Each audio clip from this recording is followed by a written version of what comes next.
My name is Shawn Murray. I'm the President, Chief Academic Officer of Murray Security Services, located here in Colorado Springs. We do cybersecurity training, professional training and certification. We do a lot of military certification requirements under 8410 and 8570. So professional certifications like CISSP, Security Plus. I'm also an SBDC business consultant. Rock on! And some of my clients are here in the audience today. So the presentation is geared towards the smaller business and some of the things that they need to consider as they become more involved with the community addressing cybersecurity issues and being prepared to answer those questions when their clients or their customers start inquiring about them. Some of the things that some of our clients have experienced over the last 6 months during our Cyber CYA program. Were you guys briefed on the Cyber CYA program? Yes. Excellent, a little bit. So the Cyber CYA program is the first of its kind, developed right here in Colorado Springs at the Pikes Peak SBDC. It's gotten national recognition and attention, and we're trying to develop a plan right now. SBDC is to grow that program first here in Colorado and then nationally. We developed an 8-week curriculum, and we got 8 different small businesses to participate in the pilot program, where we were able to identify those basic things that we'll discuss in this presentation to help different small businesses at different maturity levels achieve some sense of an understanding of where their risks are. Cybersecurity is nothing more than an analysis of your business processes. I'll give you an example. Small chiropractic firm here in Colorado Springs. I'm sitting there because I've been referred because I got in an accident, and so I'm going to get services. It's a very small firm, and the small firm, I'm sitting probably from me to you, and the gal calls up and she's talking. She's trying to find a client, and she says, "Yes, I'm looking for Sharon Stone." And Sharon, yeah, your insurance has come through and has paid for your treatment here. We just need to collect the copay. Oh, you're going to use a Visa? All of a sudden, my ears perk up. I know Sharon Stone, and I hear Visa. I start writing down everything I hear after that. Okay, well, let me read that back to you. Okay, this is your number. This is the expiration date. This is the security code on the back. What's the zip code associated with that? I wrote it all down. And I walked back up and I showed her, and she's like, "Oh my gosh, where did you get that information?" "I got it from you." The business process was to collect the copay, right? What is the method in which they could have done that better? That was the question from the chiropractor when she came out. She was a little irritated, but at the same time, she was kind of glad that I identified that. "Well, how would you do that differently?" I said, "Well, how about if she reads that back and follows along with her finger instead of," she says, "have the customer read it back over the phone instead of repeating it." It's just a simple analysis of business processes. I'm doing an assessment on a dental company about a year ago in Chicago. And this gentleman come in, he's about 22 years old, and he has his wisdom teeth pulled. His mom was the person who brought him and took him home. Well, he had forgotten his phone or glasses. I couldn't remember what it was. But mom had come back in, and when mom came back in, she's standing at the counter waiting for somebody to come back up. I was standing there. She looks over the counter, and there's a whole stack of patient files. Now, the patient files are closed, but there's a patient file that's on the very top. And on the very top in the tab is her son's name. On the outside of the closed patient file is a very large red sticker that says HIV. She learned 2 things about her son that day. Number 1, that he was gay. Number 2, that he had HIV. He had not disclosed that to his parents. He's 22 years old. There was a lawsuit after that. It's an analysis. Cybersecurity is information security. All we did was rebrand it. Okay, it's still information security. And it's all aspects. It's physical security, logical security, those technologies we use like antivirus. All right, it's an analysis of your business processes. Okay, let's take a look at the presentation. It disappeared. There it is. Eric? No, it's Rodney. He's the hacker.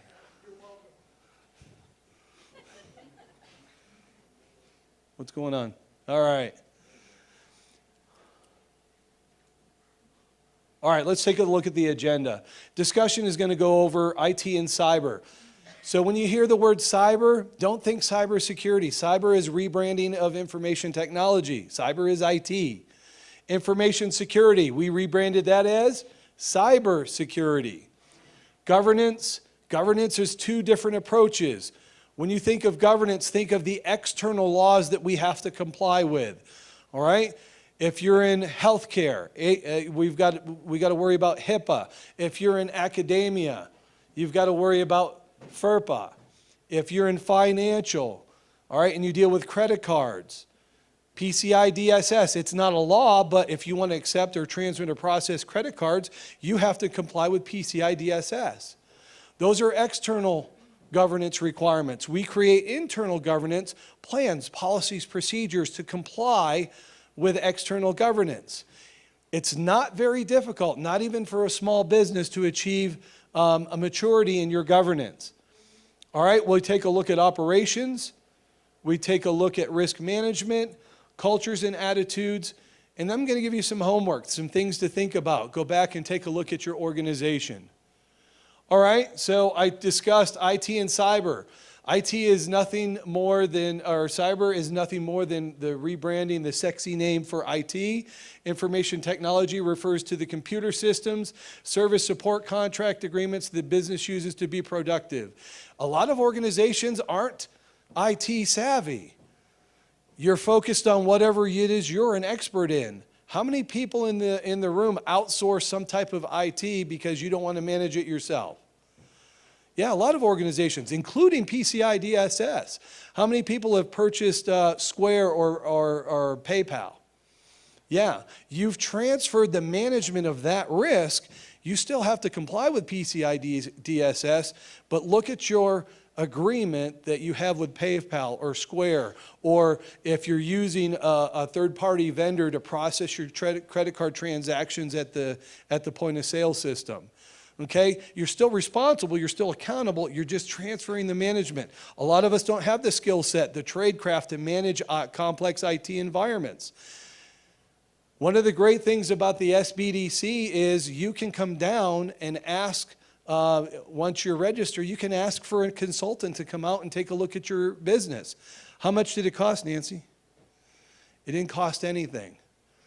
And it's various industries. What industry are you in, Nancy?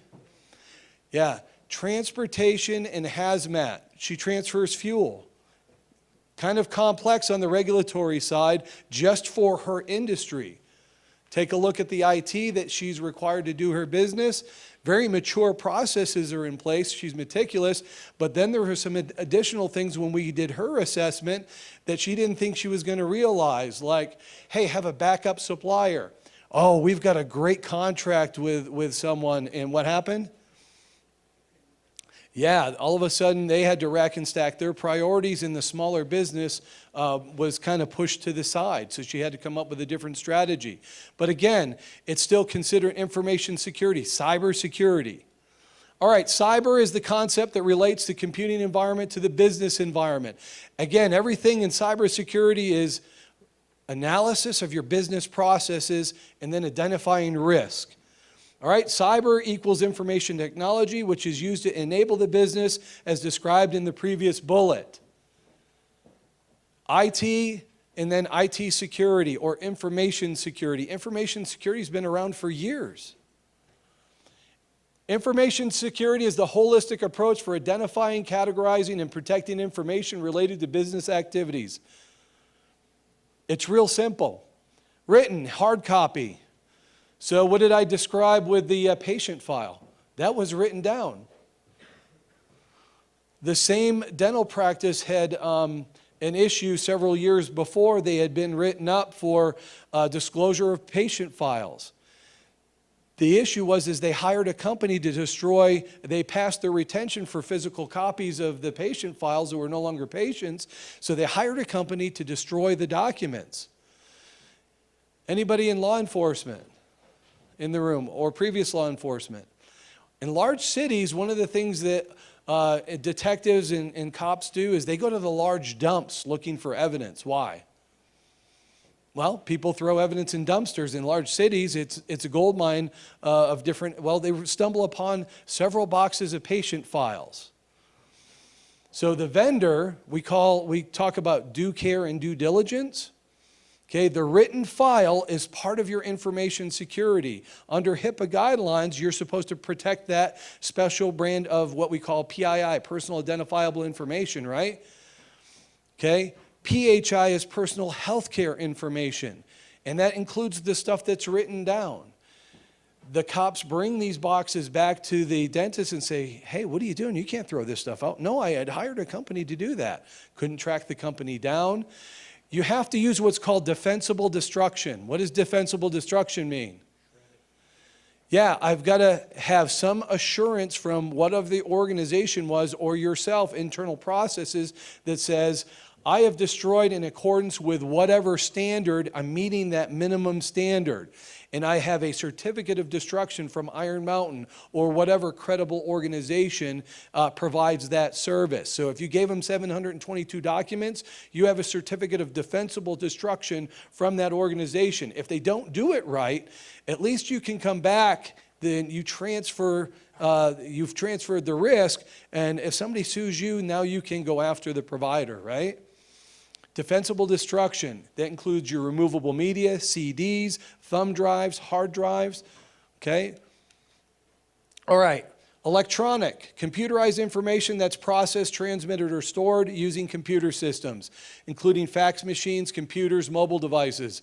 Unfortunately, and fortunately, if you look at it, my fax number, I use eFax, which is an online fax. So I get faxes sent to me, they're a PDF, they get emailed to me through my service. My fax number must be 1 digit off from whoever this physical therapist is, because I continually to get claims and treatment programs faxed to me that are supposed to be going to this other organization. And that's a breach, right? Because it's been disclosed to somebody they're not supposed to. So of course I reach out to the company, I say, hey, you need to get back and make sure that you articulate, well, you need to change your fax number. I'm like, no, I've had it for about 15 years, that ain't happening. So again, so what of our business processes? Analyze those, all right? Come out and have one of the consultants. We've got several of the cybersecurity consultants for SBDC here in the room today. Reach out to us. We have a partnership with SBDC with the Better Business Bureau. Jonathan, are you going to talk? I saw Jonathan here earlier. Where's Jonathan? Raise your hand. All right, so I'm going to steal his thunder if he hasn't already talked about it. If you are an SBDC small business and we're providing services for you and you went through this program, the CYA program, and you're a member of the Better Business Bureau, the Better Business Bureau on your page is going to give you a cybersecurity badge of honor so that your customers and clients know that you care about their privacy and their cybersecurity. You'll have to maintain that though. Every year you're going to be required to go through an assessment to maintain that. That assures everyone that we're not endorsing small businesses, that it's not just one and done. That sound like a good program? So if you're searching for businesses, you're looking for A+, now look for that little cyber badge of honor as well. Those are organizations that have invested time over an 8-week program. They actually went through an on-site cybersecurity inspection, assessment.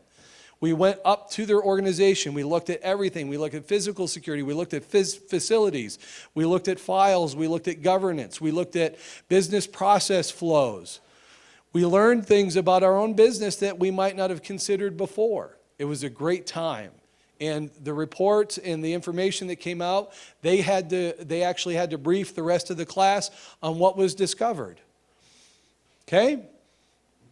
All information the organization creates, uses, or receives should have some type of information classification scheme. This is one of the most difficult things for the organization to stop and do. And that is to create, I mean, it's not very difficult. Think of, for a small business, proprietary, sensitive, public. Doesn't have to be any more than 3 or 4. Once you do that, then you can start aligning your business processes where you create, store, or transmit that sensitive information that needs to be protected based on your industry. You can then identify those computer systems, could be your mobile phone, could be a laptop, and then you can identify and develop a strategy on how to protect those first. Sensitive, proprietary, confidential, PII, public, those are all examples. The small business needs to understand where its critical information is. Start with a data or information classification scheme. Cybersecurity, again, is the new sexy term for information security. It's the same. I mean, when we look at cybersecurity, we're not just looking at computers. While the focus appears to be primarily related to IT systems, most IT security professionals agree that all aspects of information security are encompassed into the new discipline brand, right? It also includes contractual agreements for service providers of IT and cybersecurity. Many small businesses don't do IT work and hire people or companies to provide these services. That introduces additional risk. You're asking somebody else to manage an aspect of your business. Do you understand what the implications are, what the risk is, what you're asking them to manage? Make sure it's in a contract agreement.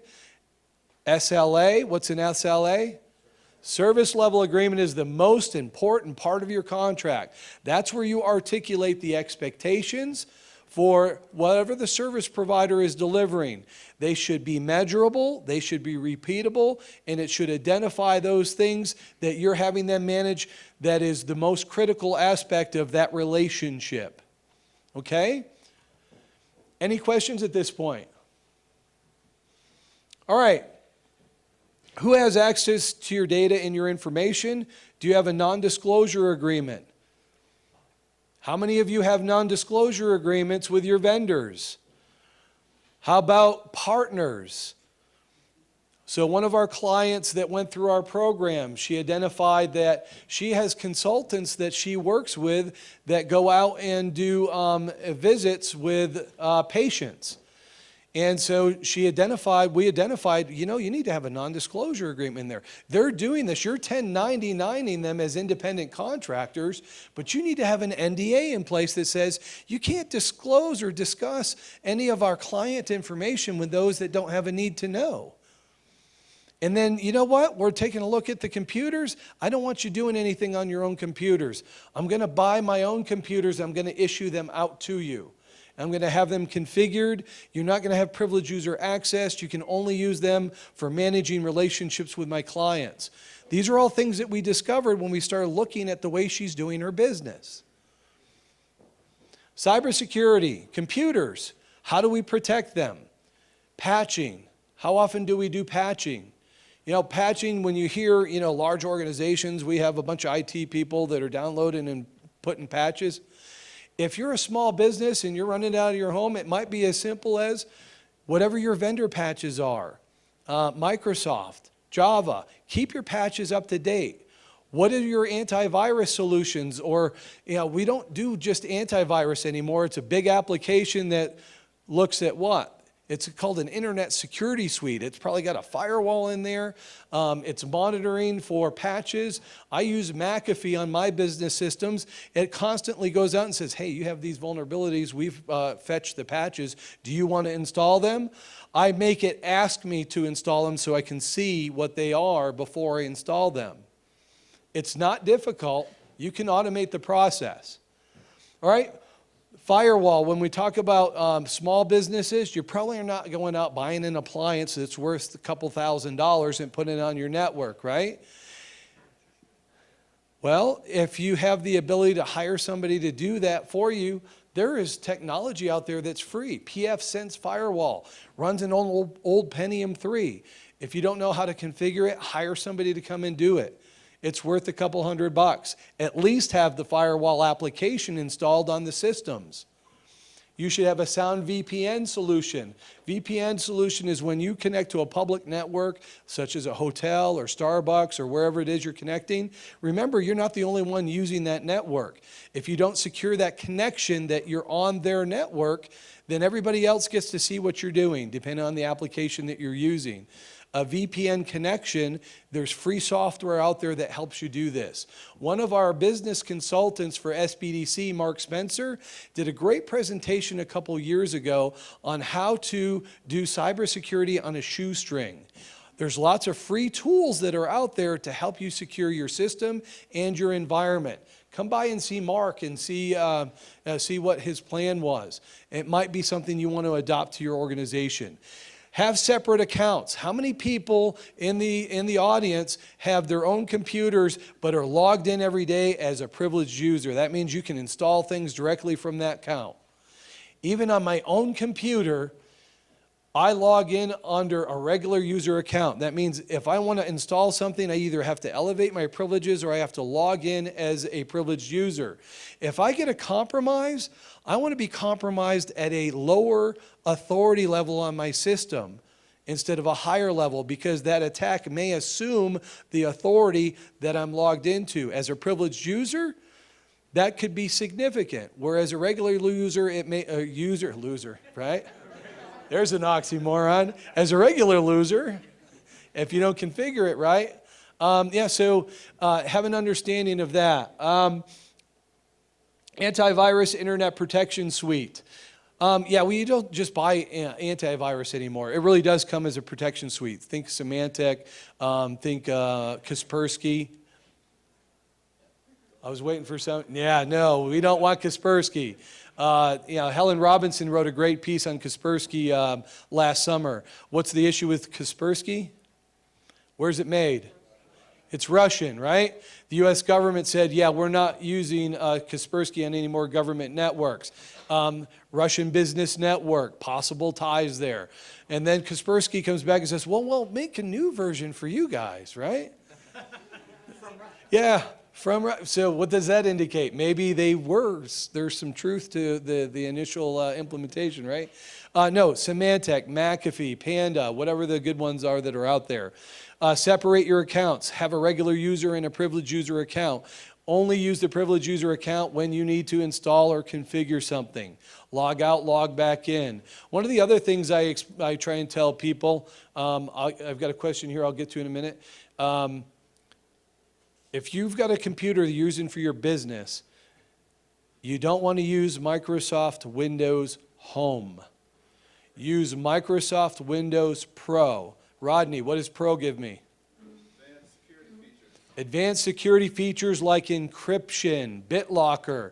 I can encrypt the hard drive so that if it's turned off and somebody steals it or I lose it, there's an assurance that the level of encryption on the hard drive will not cause me a breach. I still have to report it depending on what's on that system, but Windows Pro over Windows Home gives me advanced security features. The number one is encryption, and it's easy to do.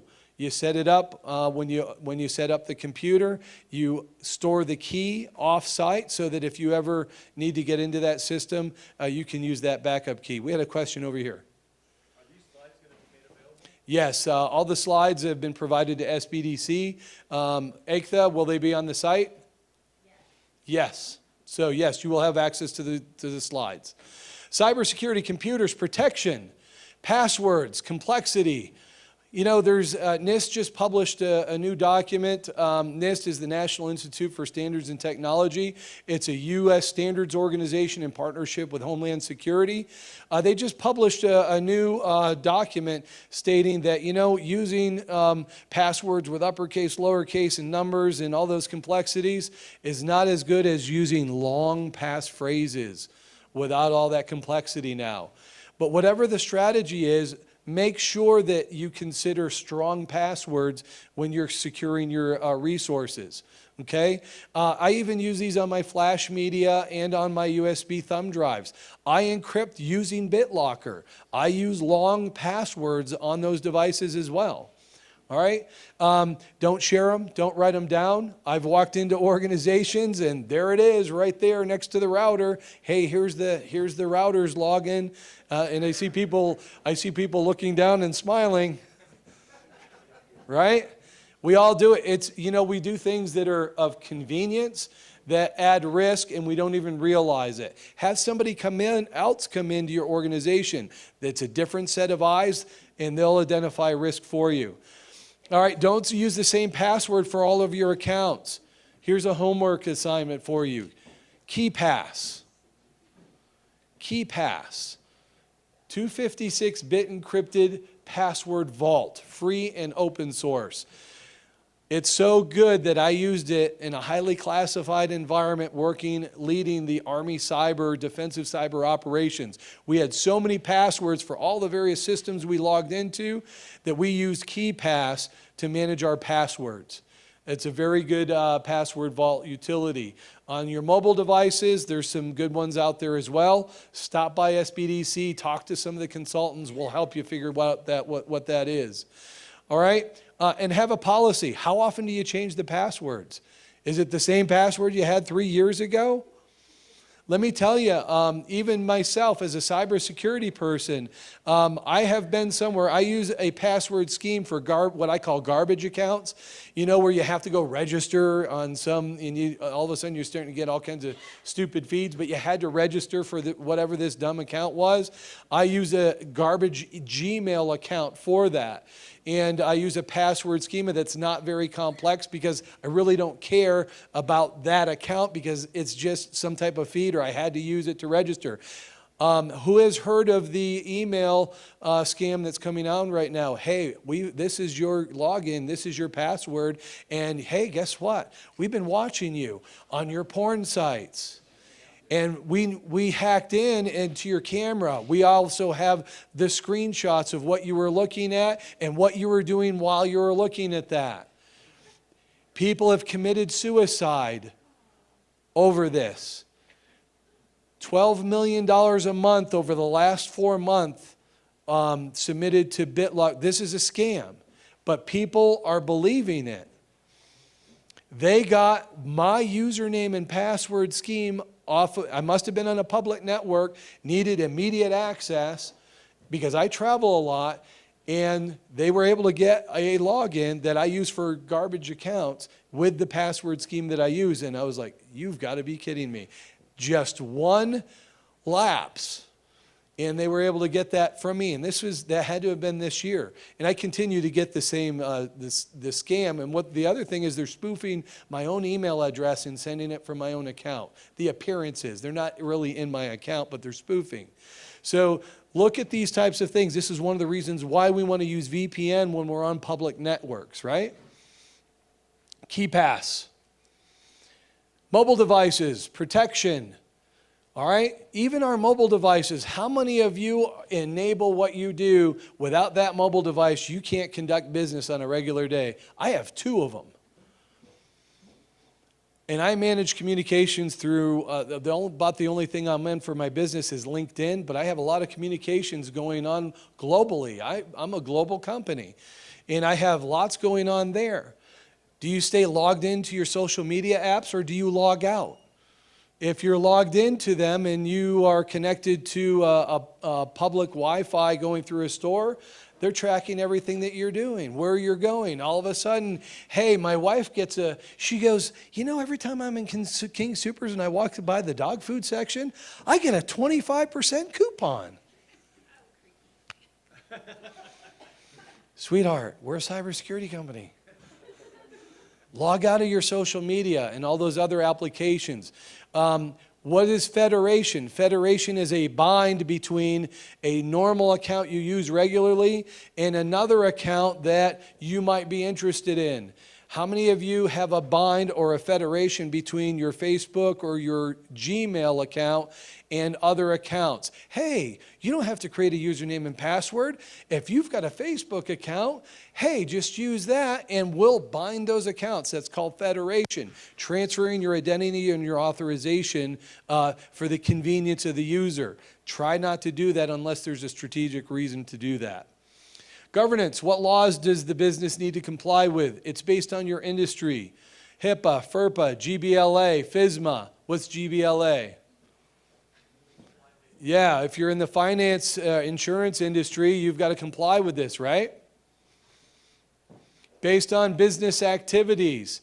Think of Dana-Farber Institute. They're an academic hospital and they accept credit cards.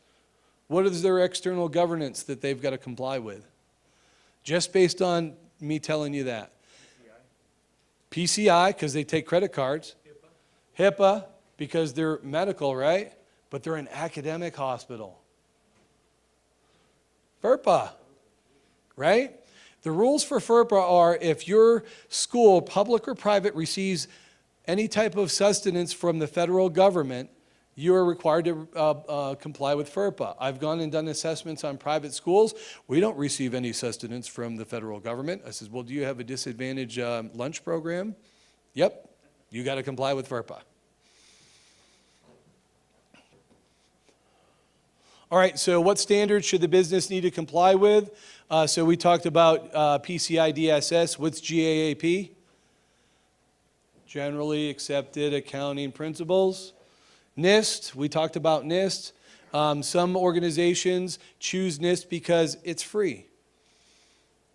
And ISO, International Organization of Standardization, ISO 27000 series identifies cybersecurity posture for an organization with a controls digest. ISO is not free. It's expensive.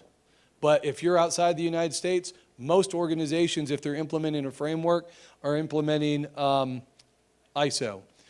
All right, so while you're looking at some of this stuff going, wow, this is pretty complex, I'm going to keep reminding you, SBDC, we have consultants to help you get through this stuff. This is why we're here. This is one of the purposes behind this meeting today.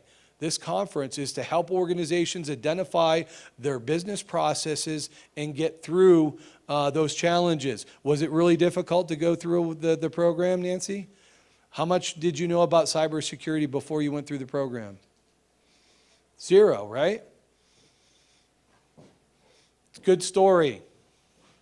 Governance, how does your internal governance strategy align with the external governance requirements? So we just talked about all of these, right? HIPAA, FERPA, GBLA, FISMA, PCI DSS, plans, policies, procedures, standards, and guidelines. Nobody likes to do these. You can actually download these, buy a service, download them, and then just fill in the blanks. It doesn't have to be difficult. Or you can come down to SBDC, and we'll show you the ones that are required for your organization based on your industry. There's lots of consultants in the room today that you can have these discussions with. They're peppered all over the audience. Operations, how do employees accomplish daily tasks? I told you about the chiropractor with the credit card. All right, I told you about the PII breach. Phishing scenario, retail organization, social engineering hack. I teach executives, CISOs for large companies globally. Last year, I had a CISO for a large corporate 100 gaming company, retail store. And while he was in my class, he ended up having to leave for a half a day because of a breach. The short story is 5 different cities where he has locations, large cities. Social engineering call comes in at 6 o'clock on a Tuesday. How busy do you think a business is at 6 o'clock on a Tuesday night? Not very busy. Three of these stores decide that the call sounds too fishy and they hang up. The other 2, Chicago and Los Angeles, fall prey to the vishing. Vishing is phishing, but using voice solicitation over a phone or instant messaging. And so they convince the gal that says, hey, yeah, I'm looking for Shawn, your manager. He's supposed to report his compliance with his patching and his vulnerability scans on the store point of sale system. Is he around? 6 o'clock on a Tuesday. You think the manager's around? No. Hey, Nancy, do Do you think that you could just take a look and maybe help Shawn or help the manager out and maybe we can get him out of trouble? What have I got to do? Well, hey, let's look at a couple things. You know what? We're not getting what we need. Well, we want you to download this application on the internet called Team Track. And Team Track allows a remote connection, and it's secured. You'll have to give me the security code, and then I can tell whether or not he's installed the patches. Both of these stores do that. They connect, and he gives the gal the grim news. Hey, your patches aren't up to date. But you know what? How busy is it there tonight? Oh, it's not? Can you go and open another register and just put a sign on this one, and we'll do all the patches, and you know what? The boss will be happy in the morning. Overnight, while they're connected, they get over to the business network. They're looking for large client folders. Think Chase, think Wells Fargo, think IBM, large billion-dollar companies. And they order 500 iPhone 7s to be delivered to a local company, or the local representation of that company.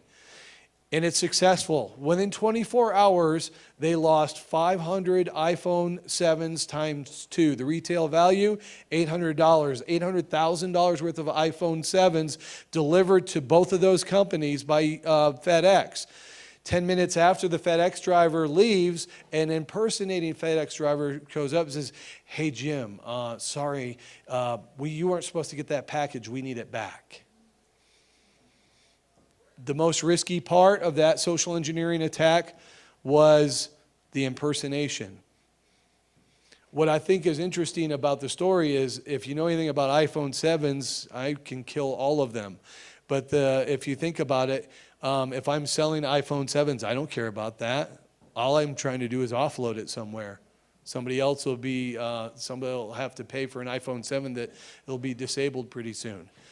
But yeah, large businesses have the same types of problems. How do employees accomplish daily tasks? All right? Take a look at those business processes. Cybersecurity awareness program includes annual training. It's mandatory in some industries like HIPAA, FERPA. You have to go through it. If you're on the government side, there's all kinds of training we have to go through. Do something easy. There's computer-based training. There's Cybrary. If you're not familiar with Cybrary, Cybrary is a free resource that has training videos that can be anywhere from a couple minutes to an hour or so. Posters, articles, tabletop exercises. You can get my attention if I go to the bathroom. I'm standing at the urinal for at least a minute. Put a poster there. Have you ever gone into a restaurant and there's a sports page? How about in the back of the ladies' stall? Same thing. Constant awareness and change things up. Socialize what's important, reward good behavior, develop a strategy to correct unacceptable behavior. All right? Emulate the same behaviors that you expect from your employees. Just because you're the boss doesn't mean that you should be doing the same poor behaviors, because if they see that, they know that you're not bought in 100%. How do you conduct incident response and remediation? That sounds really complicated, but it's not. Look at the most likely things that could breach your organization and develop a strategy on how you're going to attack it. In Colorado, so I was working for a company called Sparta here about a decade ago. I was the branch chief for anything west of the Mississippi, for anything intelligence, counterintelligence, information, cybersecurity.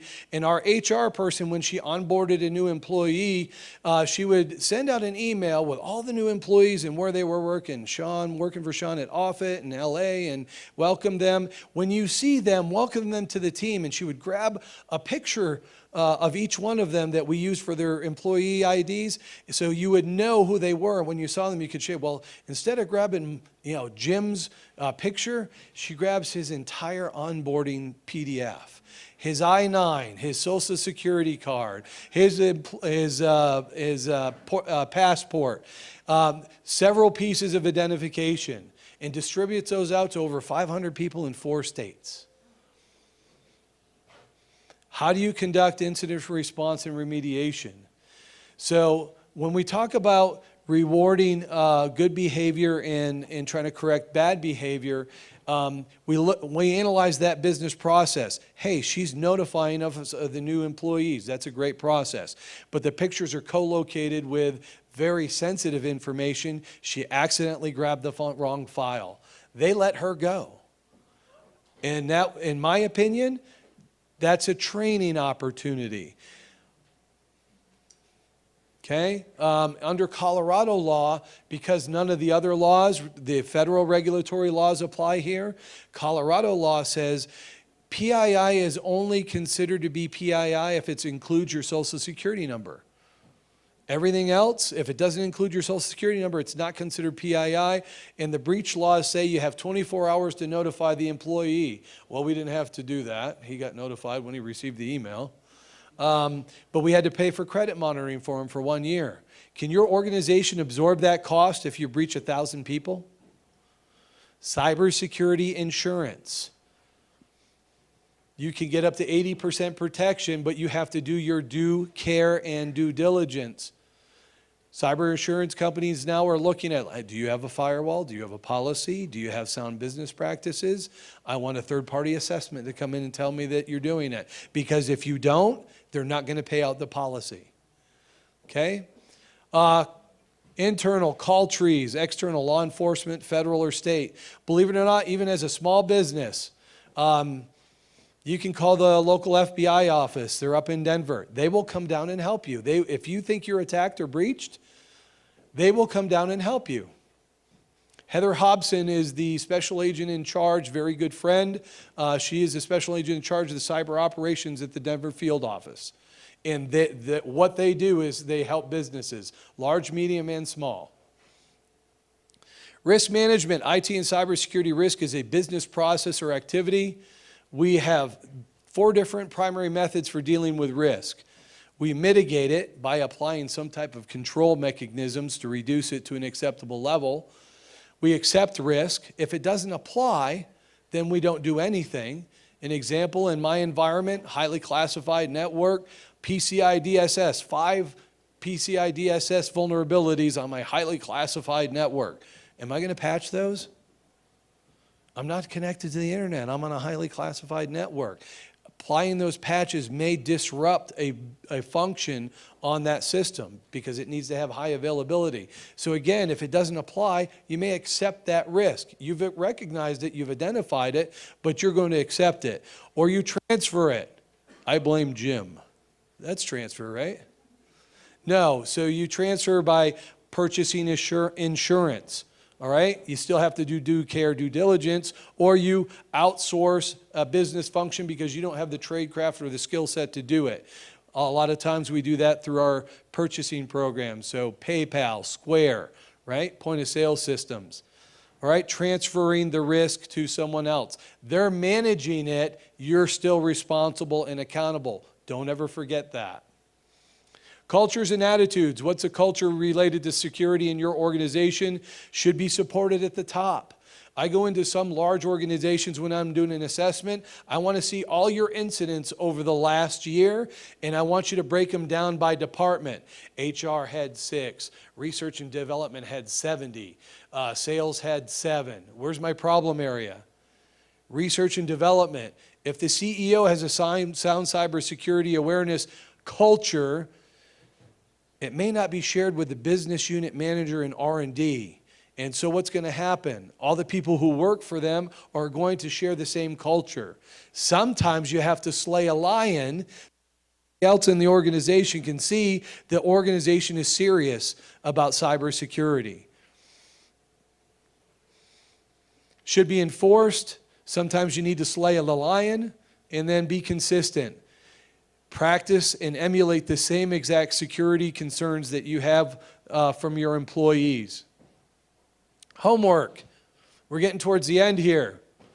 Develop a checklist. Look at how your employees are accomplishing tasks and then identify risks. Create an acceptable use policy. What's that? Hey, when you're using company computers, don't go out to sites that, are not required as part of your job. Don't go out to porn sites. Don't go out to gambling sites. Don't do things on your computer you're not supposed to be doing. Articulate that in the policy.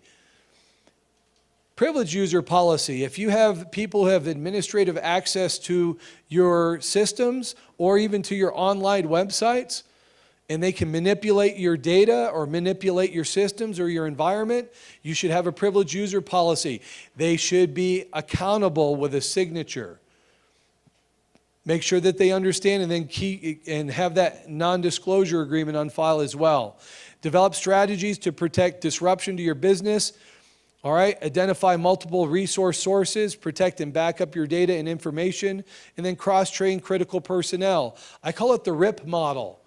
Think of a triangle, RIP. C is in the middle of the triangle. It stands for criticality.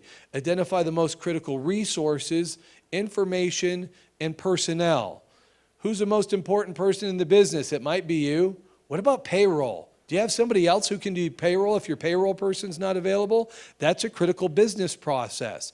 Dell Computer Company, they do just-in-time inventory for all of their chipsets. If they do just-in-time inventory so that they don't have to have a high inventory, so the value of that inventory is minimal. But what happens if the supply route is disrupted? They have 3 different supply contracts, different supply routes and manufacturers for the chipsets. All right, U.S. Postal Service, UPS, and FedEx. So if one fails, they can go to the other one. They can execute a contract with an SLA so they never have a disruption. Do you think resources-wise, chips with a just-in-time inventory strategy is something that would be critical for them? That's why they've developed that strategy. What is it in your organization you could not do without, and identify that in your RIP model? Resources, information, or data, and then personnel. That data may be PII or other sensitive information that if breached, you have to respond back with whatever regulatory compliance or state requirements, and then you've got to notify, and then you've got to pay for credit monitoring if it includes a Social Security number, right?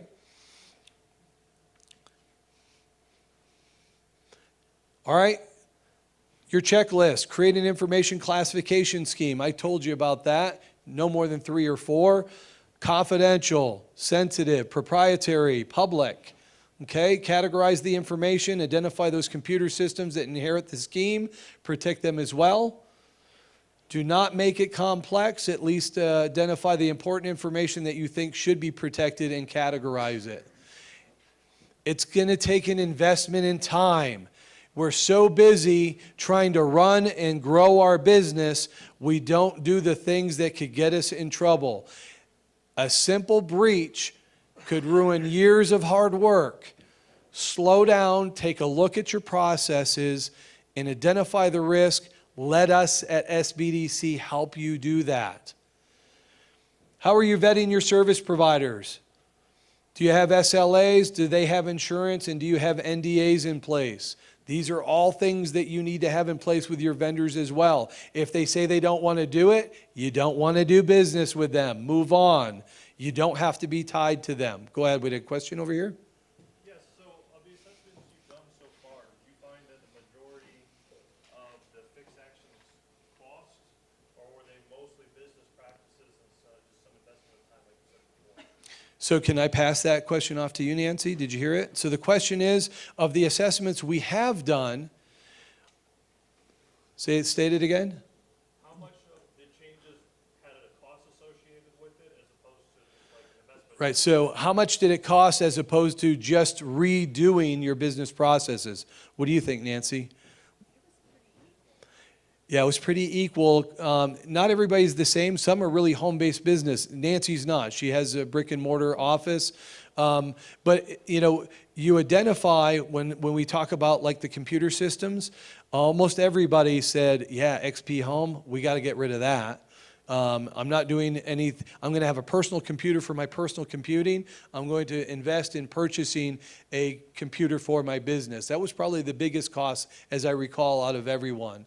So just that piece alone, but a lot of it was just realigning and recognizing the business processes. And then when we went through the class at the end, they started seeing things. They're like, oh, wow, they're right. Yeah, we should have considered that. Now I need to focus on that area. So I would say, based on the collaboration we had with all of our folks that went through the program, a lot of it was realigning business processes, identifying risk, and then some of it, we had a Bellaterra out in Manitou Springs. They identified a lot of great things that they were doing right, a lot of good encryption, a lot of sound business practices, but there was one area on his website where he moves from his encrypted certified secure website to a checkout where the vendors provides, the cart, and that one segment there, they had the little red X through the lock. Now that's not on his site, but then when you hit the checkout and you go to the payment, it went back to the green. So we identified that. He went back and had them correct that, and they instituted a secure connection for the cart. I mean, it was as simple as making a phone call. But again, it's the analysis of your business processes, right? Any additional questions? Jim? That's a good question. How many people are doing business overseas or have the potential of having clients overseas? Maybe you collect information on your website. You're familiar with GDPR? Okay. Where are you at maturity-wise? Maturity in what? As far as complying with GDPR? I just had it actually done. Okay. So did you hire a third party to come in and help you with that? Yeah, so the whole idea is if you're a US-based company and you are targeting European citizens, GDPR is the new General Data Privacy Regulation. It's the updated, most stringent privacy law in the world. If we go back to World War II, the Europeans decided after World War II that their privacy was really important. Hitler was trying to wipe out a race while he was trying to create a supreme race. He collected a lot of information on citizens to try and accomplish both objectives. So after World War II, the European Union got together, and in their articles that were passed and ratified in 1950, privacy was at the top of the list. The latest rendition, GDPR, aligns privacy right down to any level of attribution, an employee ID, a driver's license, to that any collection of information on a European citizen. And it gets even more complex if you're in France. If I process, transmit, and store and I target French citizens, I have to have a presence in France. It gets pretty complex. Have you declared a data protection officer? The vendor is your data protection officer. So under GDPR, you need to appoint a data protection officer. The data protection officer should be somebody who's familiar with legal or compliance activities. You need to understand where you process, transmit, and store that sensitive data, that PII. And then you need to have data sharing agreements with all your vendors and business partners that articulates how they're supposed to be complying with that. You need to appoint a data controller in your organization.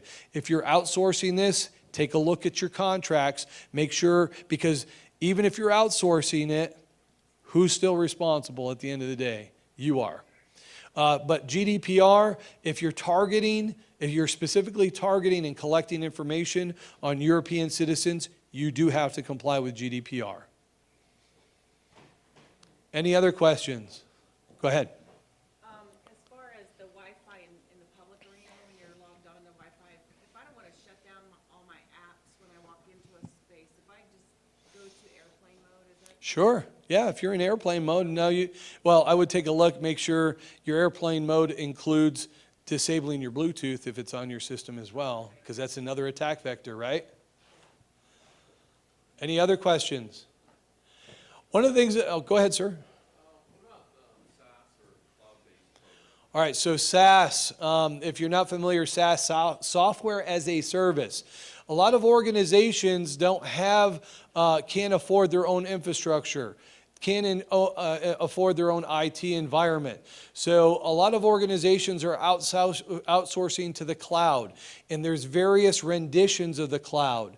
All right, cloud, most people think cloud is, oh, I can store stuff out there. Cloud's a lot more than that today. I can go and purchase an entire network of things. I can build an entire network. I can scale up. I can scale down. One of the things that I do, I'm a volunteer.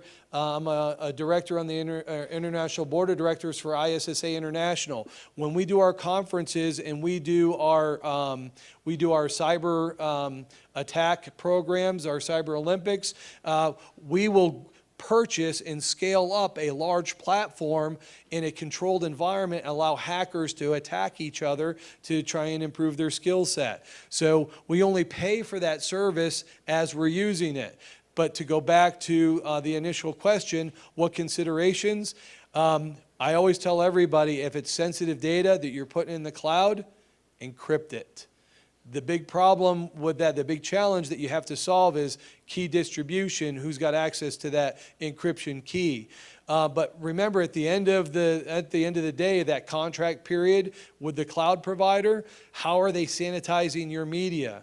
You know, you can do dedicated services. All your stuff is on one dedicated server, or shared services. My stuff, your stuff is all on one server, and we have what's called a logical partition or separation of that data. If that doesn't work right, I could get access to your stuff, but it's cheaper. The whole idea is identify what's being processed and then make sure your SLAs, make sure that your contracts are identifying. And don't forget, part of that should also include incident response. So if you have a breach or a suspected breach with your provider, you should articulate in the service level agreement, they have to reply back to you. They can't just wait 3 or 4 days. Okay? Go ahead. Are there a set of questions that you can provide to us to use when we might be hiring a cyber expert, so we know we're getting the right? You should come down and talk to one of the consultants. Yeah. And so there is various checklists that are out there that, why don't you follow up with us later on? And I've got some things that I can give you, free and open.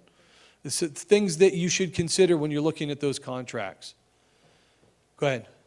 So you were asking from if you hired like an actual employee for you to do your cyber. No, I think it was a vendor. She was looking at a vendor. All right. One of the things I would like to do at this point in time, I would like to recognize and have everyone in the audience recognize who our cybersecurity consultants are for SBDC. Would you please stand up and be recognized? Come on, Rodney, come on out here. All right, so these are individuals that are part of the team. We help solve problems for you, for small business, for Eiktha. Eiktha, with all her energy, managing a bunch of cybersecurity geeks, you got to laud her. Give her a round of applause. And she couldn't do it without Becky and Dustin. All right. Thank you, everyone. I appreciate your time.